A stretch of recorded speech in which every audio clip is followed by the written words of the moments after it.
everyone. Today I'm sharing Jakai's birth story.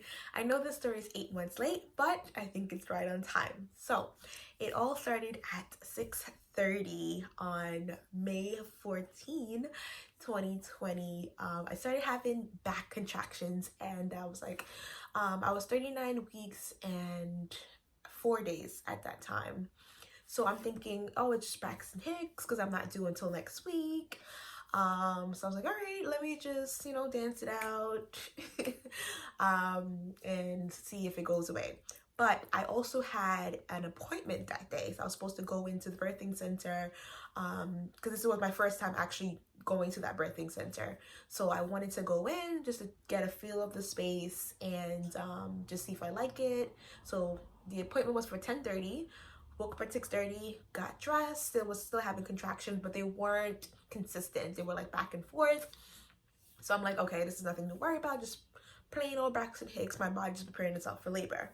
So I go into the appointment. I arrived there at 11 o'clock. Mind you, I'm living in Brooklyn, and I'm commuting to Jersey. So it took like 40 minutes to get there. I was in a little pain, but it wasn't too bad. It was bearable throughout the ride. So when I got there, they're like, oh, is this supposed to be a virtual appointment? And I'm like, virtual appointment? Like, I told you guys I wanted to come in because it's my first time meeting the providers. So I wanted to meet the midwife, I wanted to meet the OB to see if I like the space, if the energy is what I wanted. So they're like, okay, you know what, you're already here, you came from Brooklyn, just relax, wait until the midwife is ready to see you. So the midwife finally came out. She's like, oh, how are you feeling? I'm like, I'm having contractions, but I don't think it's anything. And she's like, okay, let's just time it. Let's just see what's going on to see if it's gonna pick up or whatever, how is it progressing. And I'm like, okay, cool. So she timed the contractions and they were like 5 minutes apart, 10, they were just all over the place. There was no consistency in it and it wasn't as bad and it was bearable. So I was like, okay. I'm like, you know what? I have a sister that lives nearby this area, like 20 minutes away. Should I go hang out, see what happens? She's like, yeah, go hang out. Don't go back to Brooklyn. Let's just see what happens. And I'm like, okay, cool. I'll just see what happens. And I went back to my sister's house and I was like, you know what? I'm still having contractions. And I watched tons of birth videos like this one. And, they were saying that it's best for you to walk around, just walk up and down stairs, drink some red raspberry tea. So when I reached there, I was like, okay, let me just walk around. So I walked around the house. I just kept on, playing with my nephew. And I was like, all right, let me just relax. And then I finally sat down and then my water break. And I'm like, and then I watched a YouTube video. They're like, listen, if your water breaks, that doesn't mean anything. That could mean that, you can go into labor, you can have the baby like in, 24 hours from now. But my family was convinced that I'm about to have the baby right now. So I was like, okay. They're like, call the birthing center, call the midwife, let's see what's going on. Take her in. She needs to go now. Like, it's an emergency. And it was just like a gush of water everywhere. And I was like, okay, let me just use the restroom. And so we called the midwife. They're like, okay, so how far apart are contractions? They were not consistent. So he was like, they're not consistent. They're like, all right, just come in. Let's see what's going on. So we got lost on our way to the birthing center. We said, this is our first time actually going from my sister's house to the birthing center. So my husband didn't know the way there. So, we got lost. We got there. Instead of taking 10, 20 minutes to get there, it took us maybe like 40 minutes double the time. I was in pain, excruciating pain. So I was like, oh my God, like going crazy in the back. My sister came along with us. So she was just helping me out, just doing gentle pressure in my back. So I'm so happy that she was there. So we finally got into the birthing center. I was like, oh my God, I was just like out of it. I was like, oh my God, I'm in a lot of pain. They're like, okay, let's go in. Let the midwife come, let him check you to see if the baby lost a lot of fluid and just to see what's going on. So with the amount of pain I was screaming, I was like, you know what, let's go straight into the birthing room. So we got into the room and I'll show you guys a video. I'll put it like right here of what the room looks like. So I'm just gonna do this for 2 seconds. Hi, that's our doula. Alright. I'll check in, and this is my dumbass filming right now, and I should be rubbing her back. So I'll check in another hour. Alright. I got there at, let's say 5:30. I gave birth at like 6:34. and it was the most amazing experience ever. So it first started when I got into the room. We first started in the shower.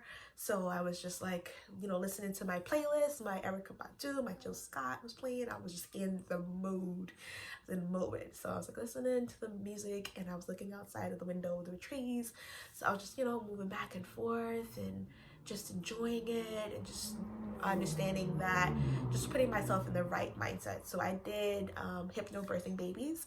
So I listened to different birth affirmations every night. So those were playing through my head, like my body, my baby knows what to do.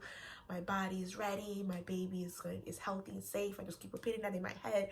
And I was like getting ready, and I was like, you know, looking through the window. I was in pain. I was moaning, but I was just like, you know what? Every surge, not contraction, every surge was making my body closer to my baby. So, you know, remembering that. And I didn't want to leave the shower. I was just so comfortable in there. The water was just perfect. I didn't want to leave, but they asked me to go into bed. So I got out the shower. I would head to the bed, and I didn't like how it felt there. So I was like, you know what? Let me go into the tub. So I finally got into the jacuzzi, and it just felt right. Like, I just sat there, and then the midwife came in. She's like, let me check you before you start pushing. So she checked to see if I was 10 centimeters dilated. She checked, and I was. So she was like, you know what? You can push whenever you want. It's all up to you. You do whatever your body tells you to do. So I felt the urge to push, and I kept on pushing. I pushed. And then that ring of fire was like,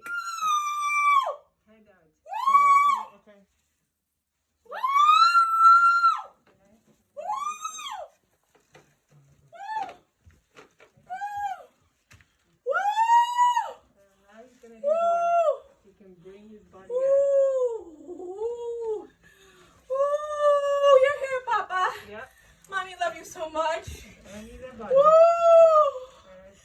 Woo! Bring him low. Woo!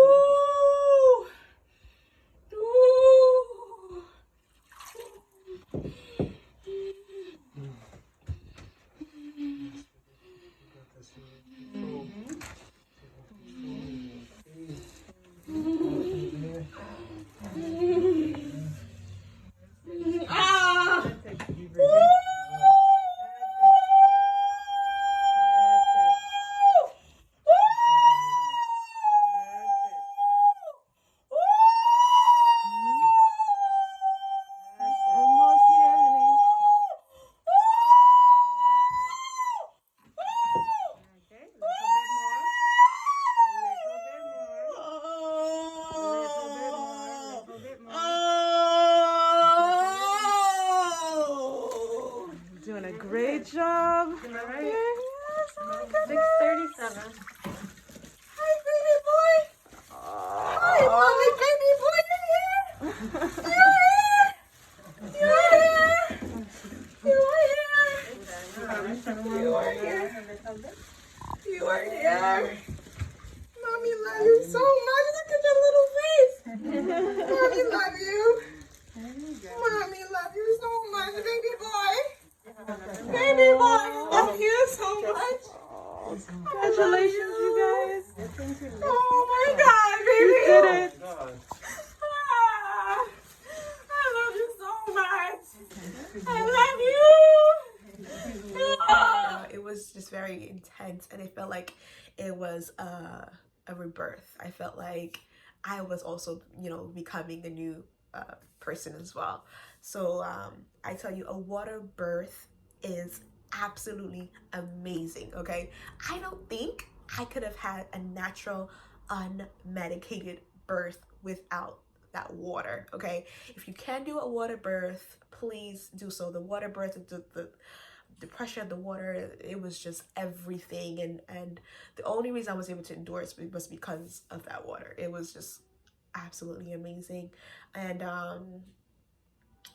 to me, my tips for giving birth naturally and unmedicated is one, research hypnobaby. So hypnobirthing babies helped me have a natural unmedicated birth, and just understanding that every contraction it was not contraction, every surge just makes it closer to your body. Just constantly reminding yourself that you want to have a happy and healthy delivery is key. And after, you know, he came out the water, I was just like in a different dimension, it felt like. So I was just like, I didn't snap out of it or come back to earth until they're like, oh, hey, here's your baby. So I held him. I was like, oh my God, my baby's here. My baby's here. Oh man, this is like one of the most life-changing experiences ever. I didn't think I know what love was until I had my son. So I am so grateful for him. So we got out the tub, and then we walked over to the bed. They just checked to make sure that everything was okay.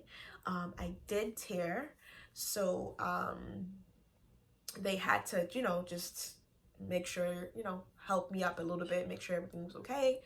And then they, you know, put him on my breast. He latched on immediately. He was a pro at it. So I was super grateful for that, because you guys know my plan is always to breastfeed. So it had to work. So I'm so thankful it did work, and I had a supportive doula, partner, and midwife there to assist me. So he latched onto the boob, and you know, they were just checking down there, making sure everything healed up, did what it needed to do down there, and gave birth 6:36. Then I left the birthing center at, let's say, 11 o'clock. They didn't keep me in. They just left me in for like 2-3 hours just to see, you know, make sure the baby is okay, make sure that I'm okay, make sure there's no hemorrhage or any cause for concern. So we got into the car, then we head back to Jersey. We stayed at my sister's house for maybe the first 2 days. So I will share more about that story. I'll share more about that story soon. Thank you guys all for watching my birth story. I know it was short and concise. That's exactly what I wanted it to be. So my tips for mothers giving birth during a pandemic.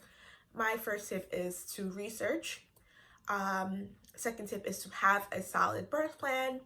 Third tip is make sure you have a provider that is aligned with your belief. Make sure they're doing whatever you desire, because you can hire, fire, whatever midwife provider you choose. Understand that they work for you. You don't work for them. So don't let them tell you, oh, you can't do this, you can't do that, you can't do this. You can do whatever you desire. So Jakai did not take a vitamin K shot.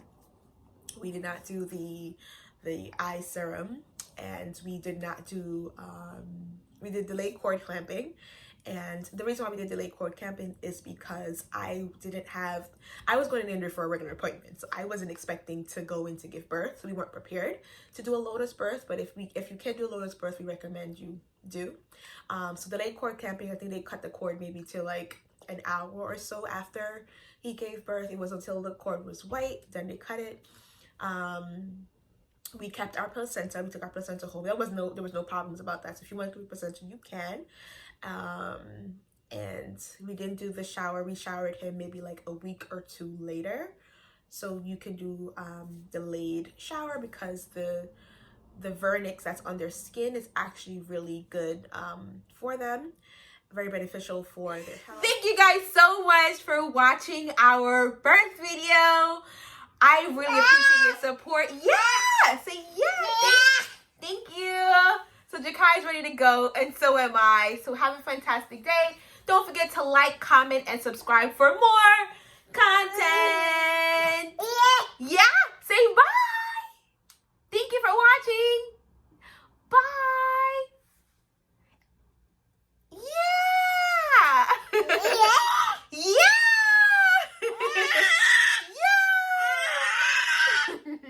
Love you. Peace and love.